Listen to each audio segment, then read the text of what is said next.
tal? ¿Cómo están? Bienvenidos a este nuevo episodio de Fútbol Infinito presentado por Betcris y tenemos un invitado de lujo, pero antes de presentar al invitado de lujo, por supuesto tengo que presentar a mi compañero. ¿Cómo estás, Jaime? ¿Cómo estamos, Vizca? Un saludo para ti, un saludo para todos ustedes y el invitado, si algún día quiere, puede ser su casa también, si quiere Por ser parte del programa. supuesto, por supuesto, por supuesto. ¿Cómo está, profe? Un placer. Igualmente, para mí, muy bien, afortunadamente. Un saludo muy especial, gracias nuevamente por la invitación. Bueno, el señor Macías es muy del Cholo Simeone y ahora se va a poner todo ancho, orgulloso. Y hay algo que yo, habiendo entrevistado a Simeone varias veces, el Cholo decía, no hay que hablar de cábalas. Así que no hablemos de cábalas, no hablemos de nada de eso, profe. Pero sí le quería preguntar, para sacarlo un poco del tema de todos los días, cómo había vivido este final de la temporada europea con tanto fútbol y con tanto protagonismo de los entrenadores, como fue el caso de Ancelotti, un hombre prácticamente de su generación que ha conseguido algo muy en silencio, pero que es algo muy importante, ganar 4 Champions. Pero mire lo paradójico, ¿no? Usted habla del protagonismo, pero desde la sencillez. Desde pronto ser básicamente entrenador y no estrella de un equipo, haciendo brillar, lógicamente, a sus jugadores, y eso creo que es lo esencial en un entrenador, el que sea un manipulador, no sé si la palabra de pronto puede ser grosera, pero sí manejar un montón de cosas. Y creo que en ese sentido, desde la simpleza, desde la sencillez, me parece que Ancelotti lo ha hecho bien siempre, no solamente ahora. Profe, siguiendo un poco con ese hilo, ¿no? La escuela holandesa es la que siempre ha maravillado y enamorado, pero tenemos a Ancelotti, un pupilo de Arrigo Sacchi, tenemos a Klopp, un pupilo de Arrigo Sacchi también, que llevó ese estilo a Alemania. ¿Sigue siendo para usted la escuela italiana quizás la más influyente en día de hoy? Yo creo que hay algo que dentro de las situaciones que a mí más me llenan en el fútbol es ser simple. Y creo que un poco la italiana lo tiene. Es sencilla para hacer las cosas justas cuando se tienen que hacer. Y creo que eso al final tiene que ser el fútbol, sigue siendo lo mismo. Defenderse bien es un arte y hay que buscar siempre hacerlo, y creo que es necesario que todos los entrenadores pensemos en eso como también algo importante, como lo es el ataque. Si el ataque es un arte, la defensa también lo es. Y hay que hacer las dos cosas bien. Y hay que ser justo en su momento.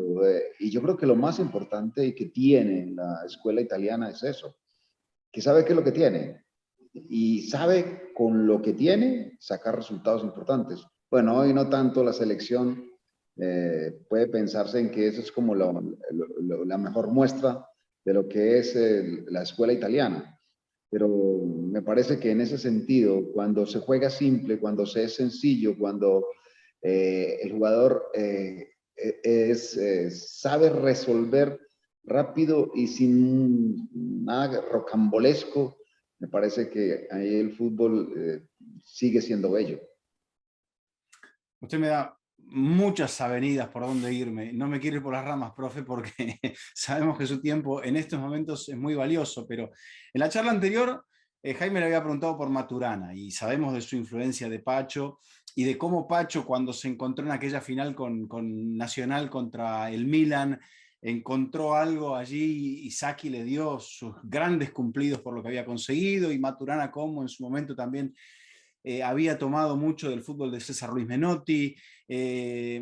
¿Dónde se sitúa usted dentro de todos estos entrenadores de hoy? Más allá de que me habla de Ancelotti y siento como que le brillan un poco los ojos por verse un poco reflejado en la simpleza de ese discurso sabio y reposado. Eduardo, dentro de las cosas que yo creo que todavía son válidas, es el estar pensando en que en esto el fútbol sigue siendo algo tan sencillo como hacer las cosas bien, teniendo el espacio y el tiempo que hoy de pronto no existen. Sin ser crítico de las cosas nuevas, de todas estas metodologías, de todas estas palabras nuevas. Me parece que un poco en ese sentido, yo soy de los que todavía cree que el jugador es el que manda dentro de la cancha. Todas estas nuevas formas de jugar, todas estas nuevas metodologías de juego, ponen y hablan de una palabra que es, hoy está muy en boga, que es la toma de decisiones. Toma de decisiones por acá, toma de decisiones por allí. Y yo, dentro de lo que yo veo en los entrenadores modernos, es que hay veces en que lo que veo no es toma de decisiones del jugador, sino básicamente toma de decisiones del entrenador que quiere que hagan algo. Entonces, por eso hablan todo esto del tercer hombre, del juego interior, de los pasillos. Y dentro de todas las cosas, limitan al jugador a hacer una sola cosa. Y creo que el fútbol no es ese. Ahí es donde yo me considero, bueno, si se quiere, un técnico a la antigua. Hace poco leí un libro muy bonito, no es de fútbol, se llama Inteligencia Intuitiva, de Malcolm Gladwell. Y en ese libro había un capítulo que hablaba sobre el teatro de la improvisación, teatro improv. Y un poco hablaba sobre ese teatro, que es básicamente hacer una obra sobre una palabra o una frase que dice el público y ya los actores hacen una obra de una hora, hora y media sobre una palabra, sobre una frase y son capaces de hacer una cosa bella. Bueno, yo lo relaciono mucho con lo que es el fútbol. El fútbol debería ser el fútbol improvisado. Y en las dos cosas hay entrenamiento, porque los actores de esas obras improvisadas entrenan toda la semana, se ayudan, buscan palabras para, yo hablo esto, hay una ayuda constante. Bueno, yo creo que un poco es lo que tiene que hacer el entrenador en la semana, entrenar, hacer cosas, determinadas cosas, para que después en la cancha el jugador improvise, para que después en la cancha el jugador tome sus propias decisiones. Creo que eso no se puede perder. ¿Por qué razón hoy, por ejemplo, bueno, Messi nunca pierde vigencia, porque Messi hace cosas totalmente diferentes? Porque hoy Luis Díaz es alguien que está llamado a ser un grandísimo jugador a nivel mundial, porque hace cosas diferentes y porque improvisa. Yo creo que eso es lo que uno debe propender en el fútbol en sus entrenadores. Creo que el fútbol se está volviendo aburrido, Eduardo, Jaime, por esa razón, porque se está volviendo como demasiado predeterminado, como una máquina metida, como una computadora donde ya todos los programas están establecidos y hay algunos muñecos que la juegan. Y en ese sentido me parece que nosotros no podemos perder la improvisación, no podemos perder eso que es la libertad del jugador, saber elegir lo mejor. A veces se equivoca, a veces no, pero cuando no se equivoca sale tan lindo que a uno le sigue gustando el fútbol.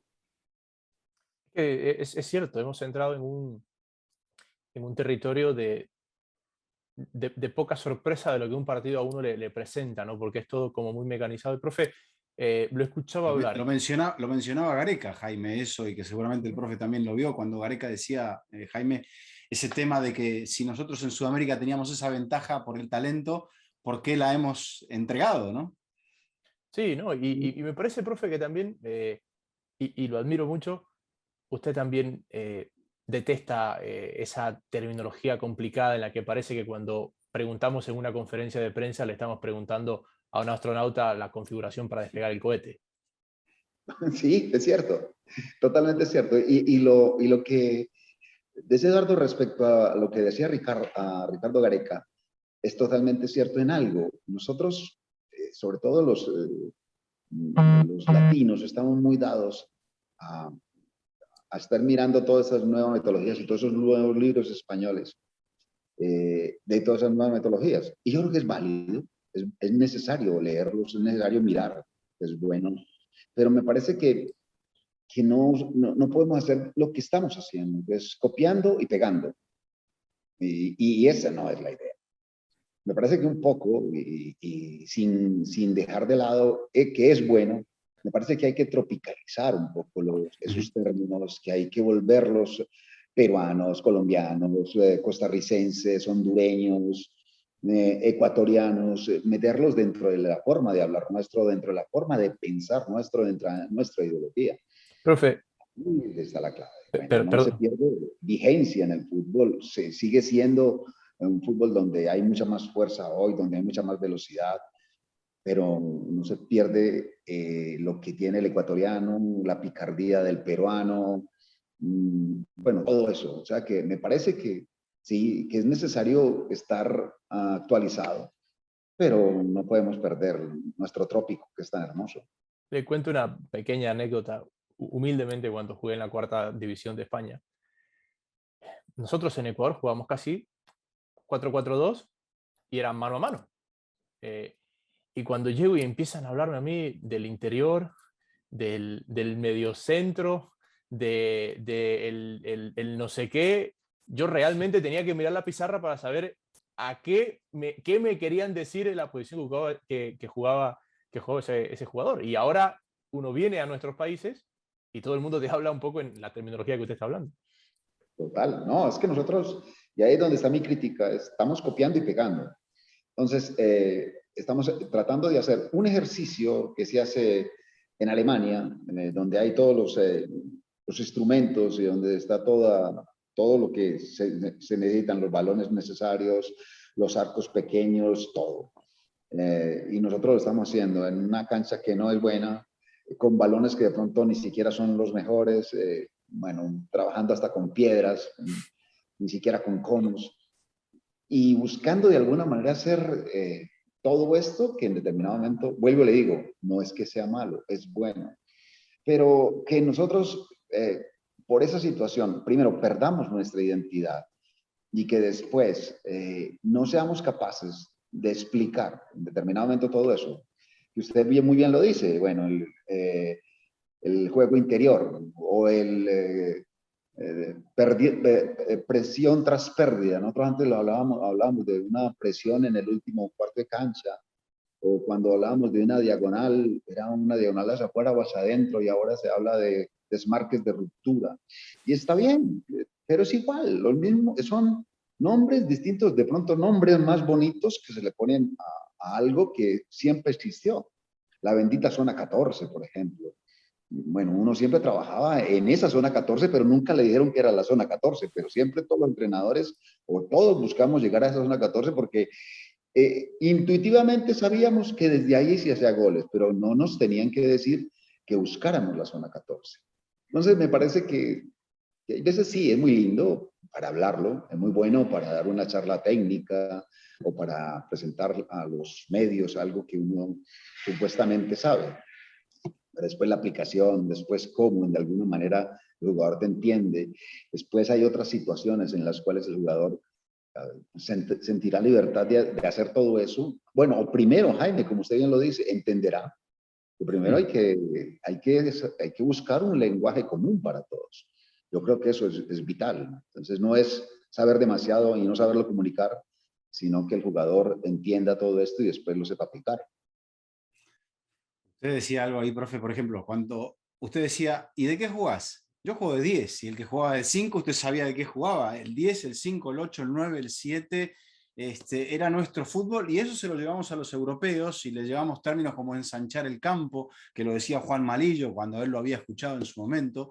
Y claro, después ellos nos volvieron con otra cosa, y ahí quizá nos complicaron un poco, pero ¿no será que nosotros también, en cierto modo, al perder, como decía Gareca, nuestra identidad, también nos fuimos quedando, y hace tanto tiempo que no salimos campeones del mundo? Digo los sudamericanos, 20 años, profe, y hay algo que probablemente hayamos dejado de hacer para no poder llegar a competir del mismo modo con los europeos.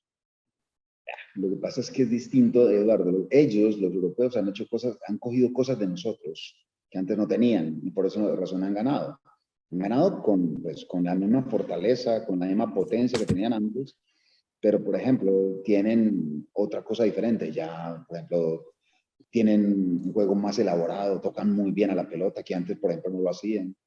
Entonces me parece que el europeo, que es lo que nosotros no hemos hecho, nosotros hemos buscado ser muy europeos perdiendo nuestra identidad. Y los europeos han buscado seguir teniendo esa identidad, pero adaptando o adoptando cosas nuestras. Y por esa razón, los brasileros y los argentinos o los uruguayos que van a cualquier parte de Europa triunfan, porque muestran lo de ellos, lo de cada uno, y lógicamente también se adaptan a lo que es el fútbol europeo. Creo que ahí está la clave.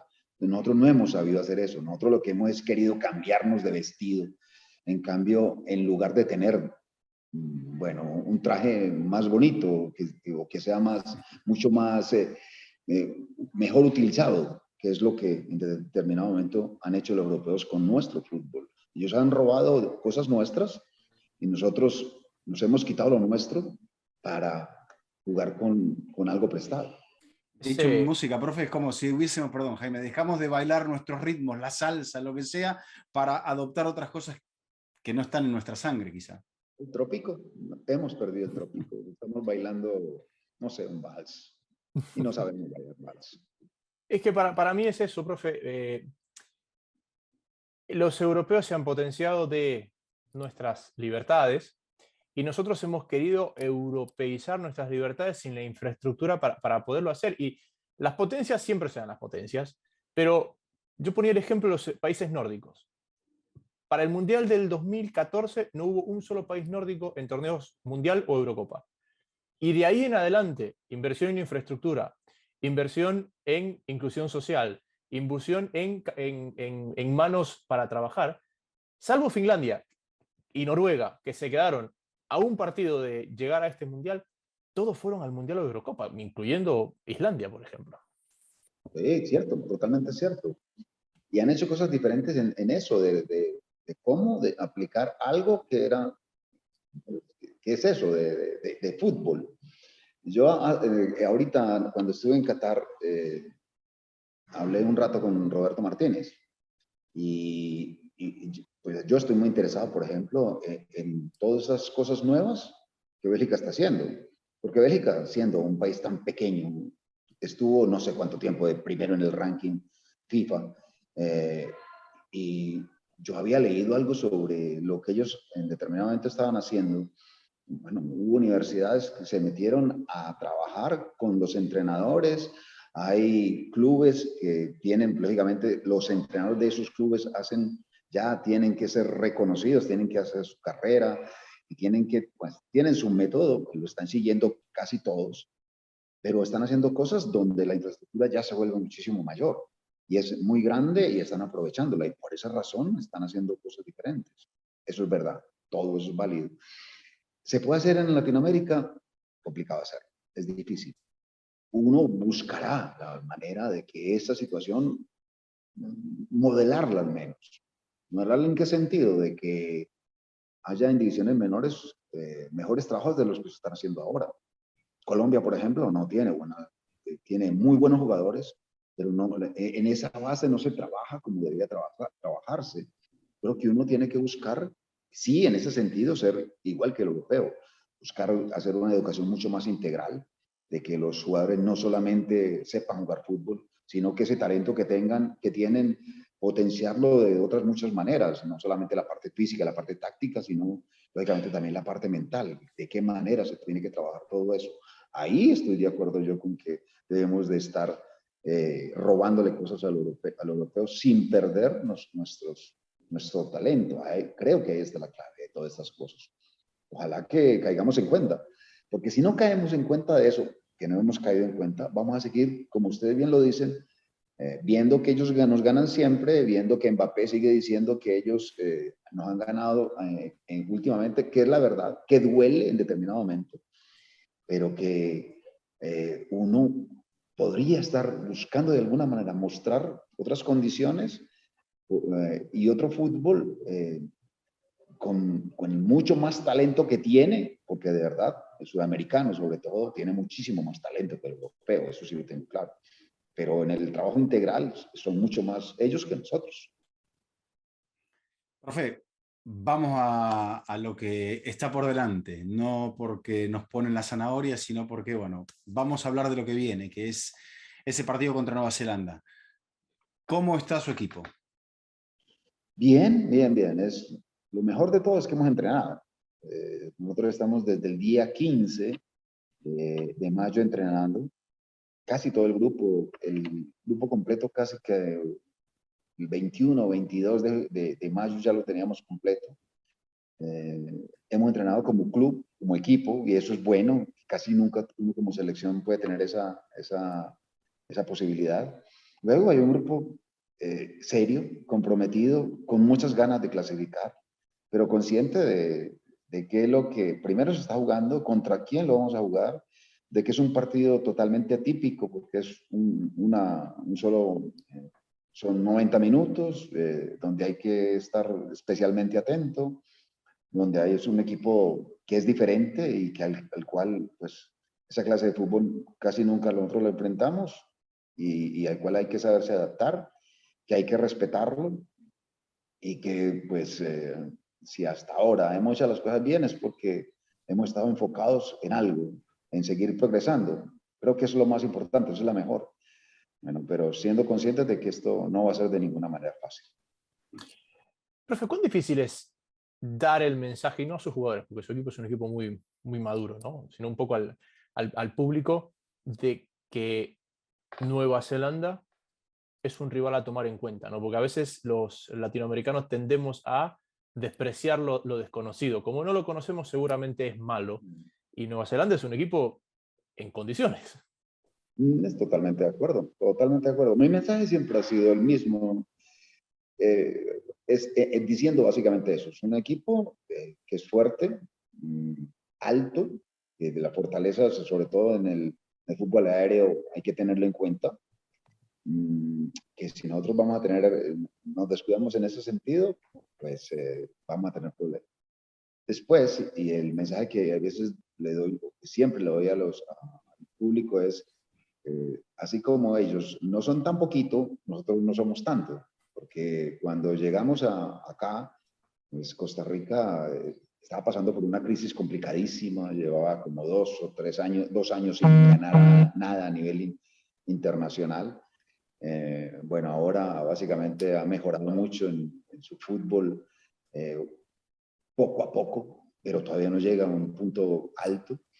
Vamos bien, o sea que, y sobre todo en ataque nos falta mucho. Entonces la idea es, o no tenemos el gran equipo nosotros, tenemos que mejorar mucho, que lo estamos haciendo, y al frente tenemos un equipo serio, y un equipo que hay que respetar. Y después al equipo, sobre todo a los jugadores, siempre les he dado un mensaje.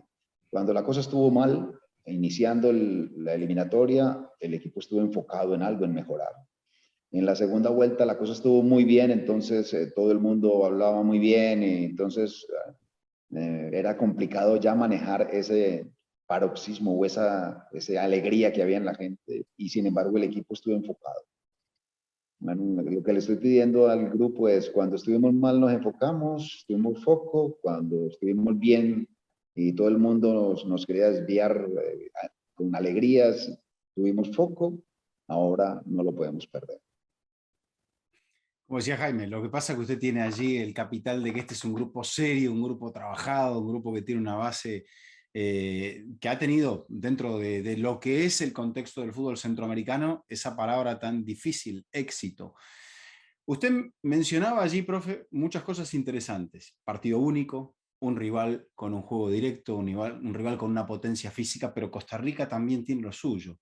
Dentro de ese contexto, de lo que usted tiene, lo que el rival tiene, la dificultad de un partido único, como si fuera un partido de mundial, básicamente, ¿dónde cree usted que está, o cuál es el punto de mayor preocupación de Luis Fernando Suárez?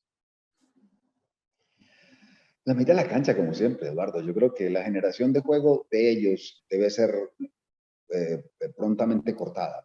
Entonces, para eso necesitamos un equipo que sea corto. Es un equipo que te juega, juega en principio, o al menos lo que hemos visto durante los partidos que hemos revisado, juega mucho por los carriles interiores, y que después, en el último tercio cancha, abre el campo para tirar centro. Básicamente es más o menos. Juegan por el centro, inician por el centro para en el último tercio, abrir el campo para tirar centros. Ese es, en términos generales, muy sencillo el fútbol de ellos.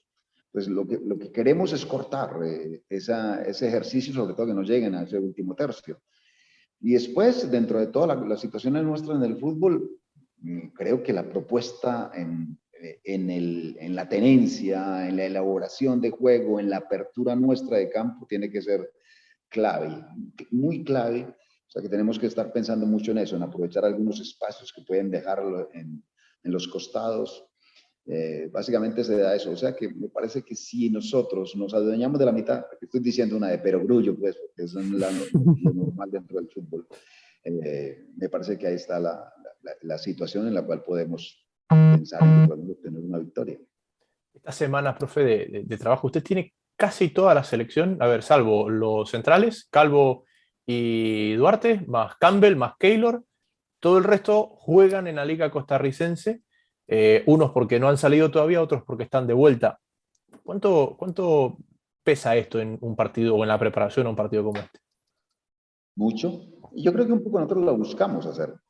Porque en principio había, no sé, era 40, 60, siendo más los de la liga de acá, pero eran 40, 60, ahora son 20, 80. Son mucho más los de acá, un poco buscados, un poco también por la necesidad, un poco también por los resultados que en principio se daban y que después buscando acá, escarbando acá, haciendo cosas a veces atrevidas, encontramos en unos chicos muy jóvenes cosas bien interesantes y que afortunadamente pues hasta ahora han respondido bien. Ha sido difícil porque ha sido también dentro de bueno, un formato express, esa evolución que hemos tenido, pero creo que ha valido la pena y esa es una ventaja hoy, que todo lo que hemos trabajado, el grupo lo ha hecho básicamente como un club, porque hemos tenido semanas enteras de no solamente estas últimas, sino anteriormente con microciclos donde hablábamos un mismo idioma, trabajábamos muchas cosas en todas las fases. Creo que eso es una ventaja para nosotros. Profe, el equipo terminó muy bien la eliminatoria, usted lo sabe, gracias a eso se han podido meter en esta posibilidad cuando mucha gente prácticamente no los tenía a ustedes. Eh, y, y da la sensación por sus palabras que el tiempo ha jugado a favor de Costa Rica, que podríamos llegar a ver una mejor versión de Costa Rica. ¿Dónde creía usted que estaba y dónde cree usted que estaba ese margen de mejora para hacer de este equipo algo mejor con el paso del tiempo y siguiendo siempre con esa influencia de los futbolistas más veteranos? Eduardo, a veces las cosas se dan porque, bueno, casi no necesariamente estás contra la pared, pero sí creo que hay momentos donde tienes que saber tomar decisiones y hay veces decisiones drásticas. Cuando yo llegué acá, pues llegué en un momento pues, lógicamente crítico. Es cuando me llamaron bueno, faltaba un mes para jugar la Copa Oro, 3 o 4 meses para jugar las eliminatorias, pues lógicamente eso no se da normalmente. Es porque existen problemas y por esa razón el cuerpo técnico anterior salió. Bueno, había que arreglar algo. La Copa América, pues, la Copa Oro mostró algo. De pronto, en determinado momento, pensamos que ese era como el camino, que después no lo fue cuando empezamos la eliminatoria. Y cuando se terminó la primera etapa, bueno, había que tomar decisiones complicadas de hacer, pero se tomaron. Afortunadamente se respondió bien. Cuando hablé de esa situación express, de estar haciendo llamando jugadores nuevos y buscando de alguna manera que respondiera, no es de buena manera lo mejor. Por es hacer las cosas correctamente, que es un poco lo que creo que Costa Rica tiene que hacer de aquí en más, próximo, de aquí cuando se termine, ojalá clasificando a la Copa Mundial, los próximos 4 años tiene que ser una cosa diferente a lo que está haciendo ahora. El proceso de recambio tiene que ser distinto al que se hizo ahora porque se hizo casi que a la fuerza. Pero lo más importante, ahí es donde está como que la clave es, primero que este cuerpo técnico reciba apoyo del presidente y después que hay material humano. Si uno no tuviera material humano para poder conseguir esto, pues lógicamente estaríamos, en este momento yo no estaría aquí conversando con ustedes. Creo que ahí es donde está la clave, pero si no hay un cambio de pensamiento respecto a ese recambio generacional, Costa Rica pues, va a seguir teniendo problemas, sobre todo porque los demás países, sobre todo los que no pensábamos que lo estaban haciendo, era el caso, por ejemplo, de Canadá, como el caso mismo de Estados Unidos, como el caso mismo de Panamá, pues lógicamente si uno no tiene al menos la misma evolución que ellos, va a perder, lógicamente que va a perder. O sea, tiene que o crecer igual que ellos o crecer más que ellos. En la madurez de este plantel, profe, y uno lo ve desde afuera, ¿no? Usted lo conoce claramente mucho mejor, pero a la distancia, Costa Rica parece tener líderes fundamentales en ese plantel que muy pocas selecciones del continente pueden jactarse de tener gente con ese liderazgo como son sus capitanes. Sí, totalmente de acuerdo. Y que eso no se genera o que no se ve solamente en el fútbol, en el juego, sino que se ve afuera. Que eso es lo más importante. Ese liderazgo que no lo tienen por qué ver los periodistas, no lo tienen por qué ver los hinchas, sino que está dentro, es el que me parece que es el más importante que tiene esta selección. Que en el caso, por ejemplo, de Ruiz, a ver, hubo momentos en que no jugó, hubo momentos en que entró 5 minutos, pero todos los demás tiempos, los 85 que no jugó o los tiempos que estuvo concentrado, lo único que hacía era liderar el equipo, hablar con los jugadores, decir una cosa que siempre era positiva. Eso no tiene valor, eso es una cuestión que es totalmente grande. Y en ese sentido, creo que lo más importante de este grupo es eso, que hay gente que sabe para qué está ahí, sabe para qué es su liderazgo. Y hay gente que ha crecido mucho. Yo, por ejemplo, me he llevado una sorpresa gratísima, porque yo siempre admiré a Joel Campbell como jugador, pero hoy tiene 29 años, uno creería que tendría, no sé, muchísimos más años, porque hace tiempo que está jugando. Pero lo que habla él hoy, lo que dice él hoy, lo dice desde una sapiencia, una sabiduría, un conocimiento vital, no solamente de fútbol, sino de lo que es la vida, que dice uno, wow, ojalá que todavía dure mucho más Campbell para el fútbol, es una cuestión increíble. Esa ventaja sí la tenemos, y no solamente es dentro de la cancha, sino afuera. Profe, usted habló de veteranía, liderazgo, calidad. Hay otra palabra que me surge conociéndolo a usted y viendo al equipo, que es ahí donde está la relación entre Luis Fernando Suárez y esta selección de Costa Rica, que es la adaptabilidad. Usted se ha adaptado a lo que tiene y el equipo ha sabido adaptarse a los rivales para poder hacerles daño cuando los rivales han flaqueado o le han abierto las puertas. Esta confederación tiene un juego particular, no vamos a decir bueno, malo, regular, tiene muchos estilos, pero ahora se van a enfrentar a un equipo de otra confederación. ¿A qué equipo de esta propia confederación a la cual está habituada a enfrentarse Costa Rica se parece el rival con el cual van a dirimir nada menos que en un duelo directo, como dirían los italianos, seco, el pase a la Copa del Mundo? No, ninguno. Ninguno entre lo que culturalmente hablamos. La ventaja para uno hoy es, desgraciadamente o afortunadamente para uno, es que como empezamos la charla, como que todos estamos jugando igual, como todos tenemos como una misma forma predeterminada de hacerlo. Bueno, un poco ese conocimiento o lo que hace, sobre todo en inicios, Nueva Zelanda puede asemejarse a muchos equipos que hacen juego interior, juegan por los pasillos, que por ejemplo juegan mucho por los costados también. Por ejemplo, ayer nosotros tuvimos un partido contra Panamá. Panamá tiene una virtud grandísima, que cuando llega a los costados, no solamente es la pelota quieta, el tiro de esquina donde es su fortaleza, sino cuando llega a los costados, hay que tenerse fino, porque los centros de Panamá en velocidad son muy buenos. Bueno, creo que ayer hicimos, por ejemplo, un entrenamiento de eso, de lo que es los centros de costado en movimiento, que Panamá hizo. O sea que creo que uno sí debe aprovechar un poco lo que es muy común dentro de nuestro fútbol predeterminado que existe hoy. Pero lo más importante, y ahí es donde está la cosa, Eduardo, yo creo que uno tiene que estar entrenado para todo. Uno tiene que ser consciente de que cualquier situación, cuando se dé, uno la debe reconocer y tomar las mejores decisiones para o defenderse bien o atacar mejor. Profe, desde la planificación, jugar 2 partidos de Nations League, justo antes de jugar el partido que todos sus jugadores quieren jugar. Imagino, a ver, le pregunta a alguien bastante ansioso, ¿no? Debe ser complicado, digamos, enfocarse en Panamá, en Martinica, cuando sabes que al final de la próxima semana es el partido que todos quieren estar. Sí, es lo más difícil. Si a mí me pusieran a elegir, no me presentaría a estos 2 partidos, pero no se echarían de la CONCACAF. Pero es más complicado.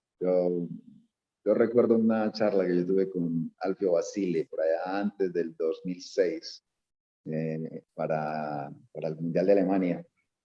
Y la idea era como preguntarles a un montón de entrenadores que hubieran estado en un Mundial de fútbol, sus experiencias y qué habían hecho y qué no harían, qué no repetirían. Y él me dio una cátedra, pues todos los con los que hablé, pero Basile me dijo, ¿tenés partidos antes del Mundial? Y le dije, sí, tengo por ahí un partido contra Colombia en Estados Unidos y otro con Macedonia en España.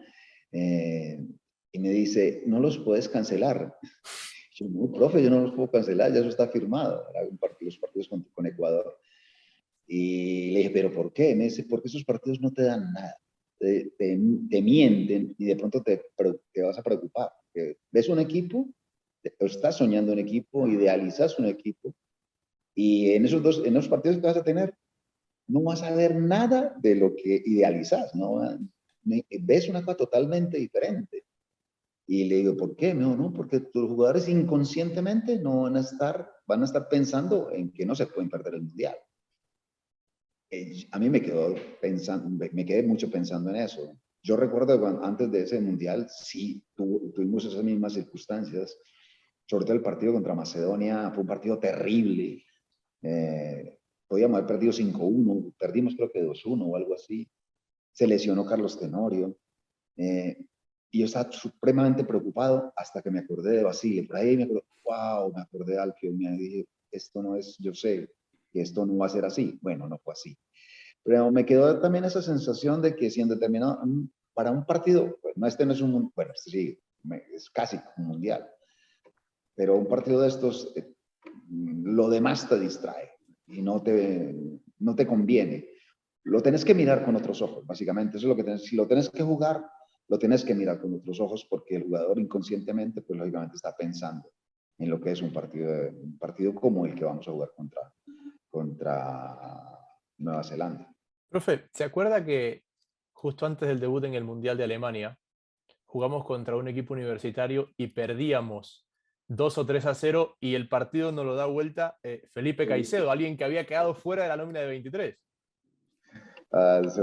Eso fue la peor todavía. Ahí es donde fue un partido de esos amistosos que teníamos que hacer porque era cumplir con la ciudad, con Bad Kissingen, y sí, era jugar contra la selección alemana universitaria y nos pegaron un baile, pero tremendo baile, una cosa por un lado, por el otro, no la agarrábamos.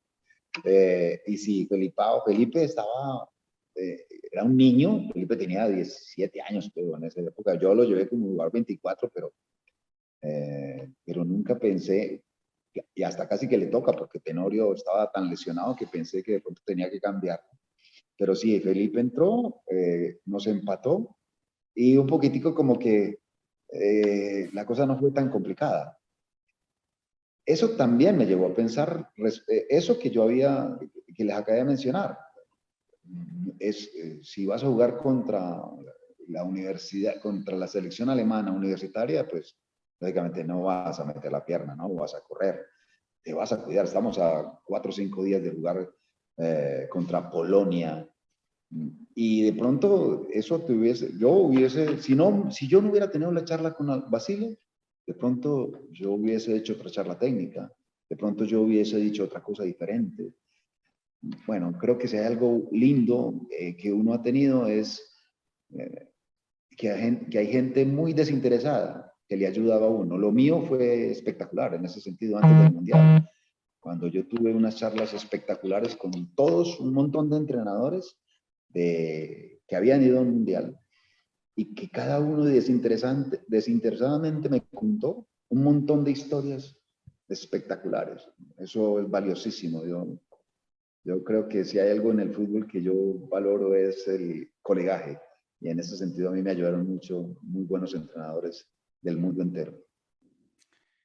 Hablando de algo, de todo esto y de los entrenadores y del primer mundial y de volver y del sueño que usted nos había manifestado en la charla anterior que tuvimos, profe, y sin entrar en el terreno, como decía el Cholo Simeone, de las cosas que no hay que mencionar.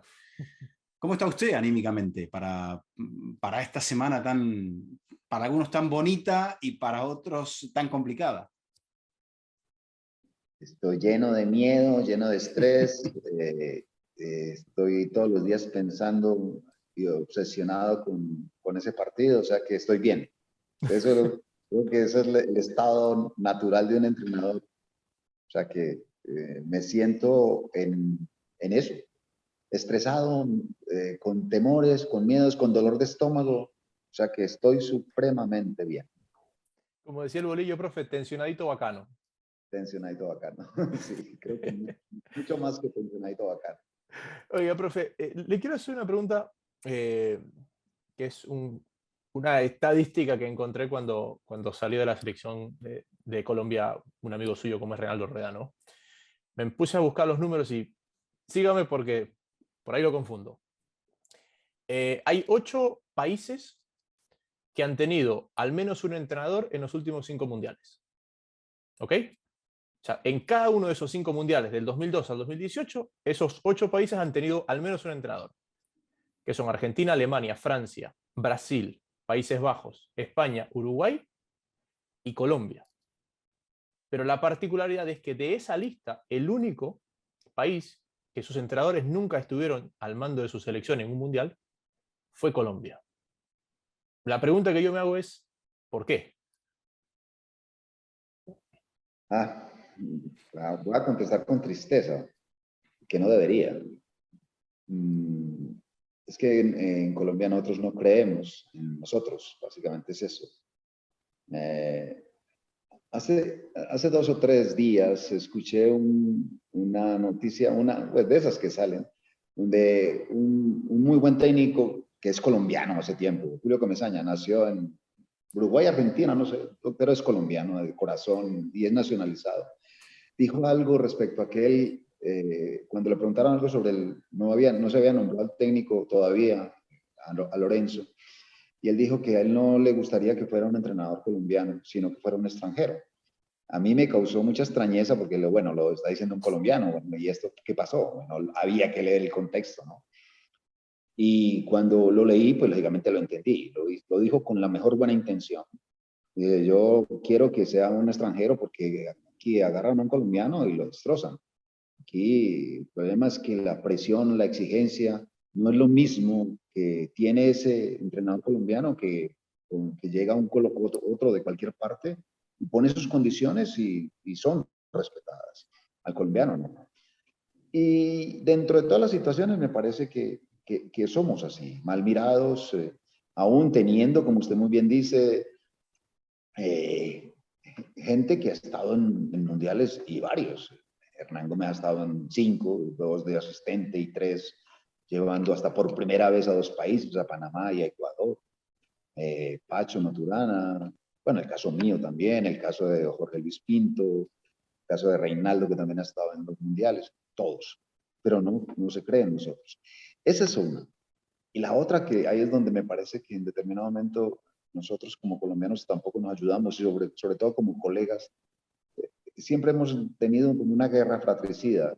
Hubo un momento en que de verdad teníamos como no una escuela, pero sí una forma de pensar en nuestro fútbol que todo el mundo estábamos como encaminados hasta que ya empezaron por allí las divisiones y de pronto no nos queremos tanto como entrenadores, como colegas. Entonces son dos cosas que son complicadísimas. La presión, la exigencia y después me parece que la falta de colegaje que nosotros tenemos.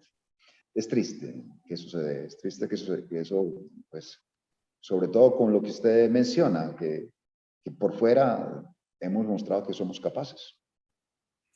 Profe, pregunta corta, de respuesta usted me dirá, ¿corta o larga? Quedan usted. ¿Lo llamaron?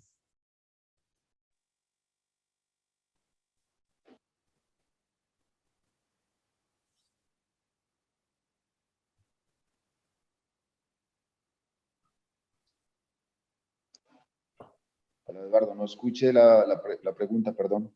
Bueno, ¿me escucha ahí? Perfecto. No sé si está funcionando mal su dispositivo. Le No, repito la pregunta. lo que pasa es que lo están llamando, Vizca. Lo Lo están están llamando. Algo está pasando con el sonido. Lo están llamando, me parece. Pero lo que queríamos saber era otra cosa. ¿Usted me escucha, profe, ahí? No. Ahí no se escucha, profe. Ahora sí, no sé qué pasó. Ya le vamos a explicar lo que pasó. Fue culpa de culpa mía. Vizca. Culpa mía. Bueno, voy a retomar la pregunta porque vale la pena, porque esta es la explicación de lo que pasó. Después usted me da la respuesta que quiere, profe. ¿Está bien? Estamos acá entre amigos. Mi pregunta había sido, retomando el tema de Colombia, si lo habían llamado. Y justo en ese momento le sonó el teléfono y se nos colapsó el Zoom. Entonces, ahora usted me responde lo que usted cree que me puede responder. Con toda confianza. Con toda confianza y con toda sinceridad le digo, no me han llamado. Yo creo que el problema conmigo con Colombia es que los momentos nunca se dan alineado las estrellas para eso. O sea, ¿Le dolió que no lo llamaran? No, a mí me llamaron hace muchísimo tiempo. Yo creo que yo les conté en la última entrevista, no sé. Pero yo estaba todavía muy niño para eso. Estaba muy biche, decimos en Colombia, inmaduro. En el 2000, para dirigirlo, yo en ese momento pensaba que no podía dirigir, no tenía las bases para hacerlo. Y dije que no. Bueno, yo creo que un poco eso cerró, al menos un poco la puerta, pudo haber sido. Pero después no ha habido... 22 años pasaron, profe, ya mucho tiempo. ¿Perdón? 22 años después, me parece que esa causa ya expiró, no tiene nada que ver. Bueno, no son ni los mismos dirigentes. Dentro de todas las cosas, uno siempre pensará que las cosas tienen algún motivo, alguna forma de ser el destino. Son, bueno, lo que tiene que ser, que sea. ¿Don Jaime tiene algo para decir o me deja la última a mí? Lo dejo, usted es la estrella del programa. Oh, no, después de don Luis Fernando Suárez, usted es la estrella del programa. Bueno, me deja las preguntas difíciles, profe. Bueno, usted me dijo acá dos cositas que yo las anoté. Me habló de recambio y me habló de otra palabra mágica. Futuro. Voy a volver a parafrasear al Cholo Simeone. No vamos a hablar del partido del martes. ¿Qué va a pasar con el profe después de eso? Sea cual sea el resultado. ¿Lo tiene usted pensado? ¿No lo tiene pensado? ¿Lo tiene decidido? ¿Qué es lo que nos puede contar? Eduardo, eso depende del martes. Así es esto. El fútbol es así de cruel también. Eso depende de lo que pase el martes. Y usted bien lo sabe, que esto, bueno, tiempos así como buenos, donde todo esté más o menos allanado para el entrenador, casi no existen. Bueno, de pronto lo puede tener el Cholo en Atlético de Madrid, que no sé cuántos años lleva allí, puede hacer lo que él quiera, pero son muy pocos los entrenadores que tienen eso. Uno puede tener un momento lindo, un camino lleno de rosas, pero eso también tiene espinas. Entonces, hoy la situación está bien acá, yo estoy contento acá, pero todo depende mucho de los resultados. Y un poco eso, con el presidente quedamos en ello, en que, bueno, esperemos a ver qué pasa en el partido contra Nueva Zelanda y después miraremos cuál es el mejor camino. Le robo una pregunta más, pero mientras lo escuchaba ahí. A ver, yo creo que no hay un profesional que no sé si tenga una mayor facilidad o una mayor intuición para cerrar ciclos que un entrenador de fútbol, ¿no? ¿Cómo se prepara uno para eso? A veces por voluntad propia, a veces no, pero nadie convive más con cerrar ciclos que un entrenador de fútbol. Esa es una muy buena pregunta. Yo creo que sí, uno sí debe saber cerrar ciclos, perdón. Y creo que los mejores momentos es cuando estás bien, cuando estás ganando, no cuando estás perdiendo. No, cuando están perdiendo te sacan. Pero sí, en el momento que uno debe saber irse y es, bueno, buscar el momento en que estás como subiendo, estás ahí en la cresta de la ola y decir, bueno, me voy. Y me voy con un buen recuerdo de todo el mundo, para con ellos y ellos para conmigo. Yo creo que es lo más importante. Ahí es donde está como la clave. Esa es una. Y la otra, yo creo que hay señales. Hay señales donde uno nota que hay desgaste, donde el mensaje ya o puede ser muy repetitivo, o aunque uno diga alguna cosa nueva, como que no vale la pena, y hay que saberse escuchar, y hay que saber ver gestos de la gente. Entonces ahí creo que también uno debe ser muy inteligente para tomar la mejor decisión, aunque él no esté en esa cresta. Profe, es un placer escucharlo, la verdad. Para nosotros es un verdadero privilegio y nos gustaría primero que siguiera hablando con nosotros y después que siguiera, pero donde usted se sienta mejor. Y bueno, ojalá que esa idea sabia o esa decisión sabia llegue después de un resultado con el cual usted está soñando. Así que desde aquí le confesamos, aunque a alguno le caiga mal, que vamos a estar haciendo fuerza por usted. Muchas gracias, Eduardo. Jaime, muy amable, de verdad. No, yo espero que los amigos siempre hagan fuerza por uno y yo los considero a ustedes como amigos. O sea que gracias por todo, muy amables. No, profe, muchas gracias. Y también le confesamos que hablamos antes de comenzar a grabar y dijimos, no le quitemos más de 15 minutos a profe. En esa le fallamos.